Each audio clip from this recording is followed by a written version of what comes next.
Welcome to week 7. So last week we were talking about Pythagorean theorem, and this week we're going to be talking about its converse. But I noticed that a few people struggled with the mini quiz question from last week, so it's good that there's a little review of this Pythagorean theorem before we start the converse part. Remember that we said that if we have a right triangle, so it looks like this, right? This little box in the corner means that that's a right angle. That if I take the two legs and I square them and add them together, that would be equal to the longest side squared. And the longest side is always C, and that's called the hypotenuse. It's always across from the right angle. So when I have something like this, I have a side, so this side will be A, this side will be B, and across from the right angle is C. So it's saying, based on what's given, find the missing side. All right, so if I'm using a squared plus b squared equals c squared, then I'm going to take and plug in the values that they give me. If a is 16, then when I square that, I would have 16 squared.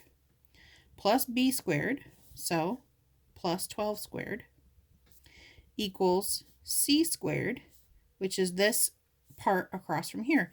And since we don't know what that is, I'm just going to leave it as c squared. And from here, most of the rest of this you can just do in your calculator. So I'm going to put this here so hopefully you can see it okay. All right, so I've got 16 squared plus 12 squared. That's 400. So this left-hand side is 400. And I still have c squared on the right-hand side. If you take the square root of both of that answer of the 400 to get the c by itself, because remember, this isn't just the answer, this is c squared, not c. So you have to take the square root of both sides. You would have c equals 20. Okay. Doing it using this Pythagorean theorem when you have a leg and the hypotenuse is a little bit different. So here's our A, here's our B, and C's over here. So in this case, I would have A squared plus B squared equals C squared. Well, A is just A, so A squared. B is 10, so 10 squared, equals C, which is 26, so 26 squared. Now, this time, I have to bring this 10 squared over to the other side to get this A by itself. So I would subtract 10 squared from both sides, which would make that go away. And I would have A equals, well, 26 squared minus 10 squared is 576. So, A squared equals 576. Because I would drop this a squared down. Now I have to take the square root of both sides to get that a by itself. When I take the square root of 576, I get 24. So the missing side here was 24. So this is the type of question that was on the quiz last week. And I had some people who got almost the right answer, but didn't take the square root of it. Because remember, sometimes when you get a number under here that's not a nice number, you have to take the square root and then turn it into a decimal. Say like you have the square root of 30, oops, sorry, wrong button. Square root of 37.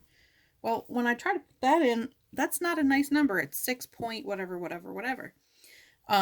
When they are perfect squares, things like 3 times 3 is 9 and 4 times 4 is 16. You're going to get a nice number, right? This one is 6 times 6 is 36. So this is going to be nice. But I can't, just because this isn't a nice number doesn't mean you don't take the square root of it. Okay. So just be careful about things like that. Be careful that when you're given a leg and a hypotenuse that you subtract to bring it to the other side. If it's the two legs, you add them together and take the square root. But if it's a leg and the hypotenuse, you have to subtract and then take the square root. So the Pythagorean theorem is basically still that idea that if you take this, add the sum of the squares, and it equals the sum of the hypotenuse, or the square of the hypotenuse. But the converse says if the lengths of the sides of a triangle are given by A, B, and C, where C is the longest side. So if I have like 3 numbers that they're giving me, and this one is the longest side, that C is still our hypotenuse. And you have, and you have that if I square and add the 2 sides, it's equal to the longest side squared, then it must be a right triangle. And I know that's a lot of mathy things, but basically what that means is if I have the 3 sides like this, and if I take and square all of them and add these 2 together, is that the same thing as this? Does it satisfy or make the Pythagorean theorem true? If it does, then that's a right triangle. So let's try this. What happens when I take 28 squared and add 45 squared? Is that equal to the longest side, 53 squared? All right, well, here we go. 28 squared plus 45 squared. 2809. And what happens when you take 53 and square it? 2809. So this gives you this. These 2 together also gives you this. Since the 2 sides are equal, then yes, it's a right triangle.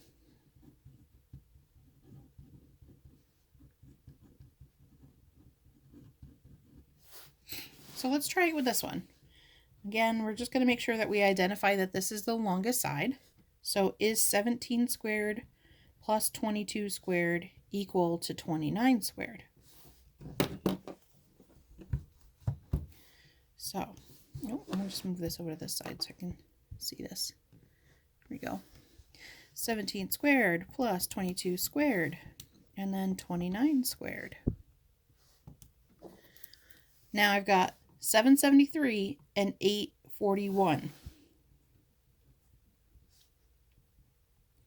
Those 2 are not equal, so this one is not a right triangle.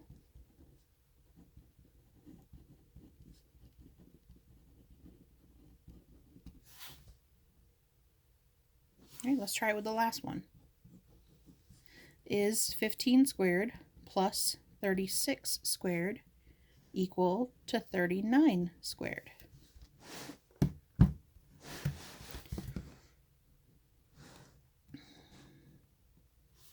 (15 squared plus 36 squared and 39 squared.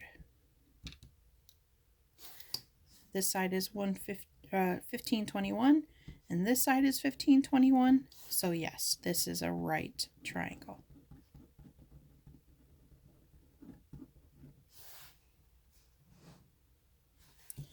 All right, moving on.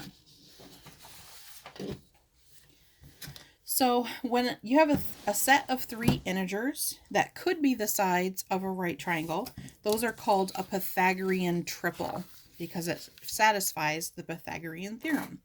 So to see if a set of 3 numbers is a Pythagorean triple, we have to see if it makes the Pythagorean theorem true. And sometimes they're written like this. So if I want to determine if these are a Pythagorean theorem, all that you're going to do is see if they satisfy the Pythagorean theorem. So let's start here with 3, 4, 5. Again, 5 is the longest side. So is 3 squared plus 4 squared equal to 5 squared? Yes, indeed. So this one, yes, is a Pythagorean triple. 3, 4, 5 is actually a really common thing to use when you're talking about the Pythagorean theorem, and we're going to talk about that a little bit more here in a minute, but I just wanted to point that out now. All right, so let's check the next one. 14 squared plus 22 squared. Is that the same as 30 squared? No. So this one is not a Pythagorean triple. 5 squared plus 12 squared. Is that the same as 13 squared? Yes.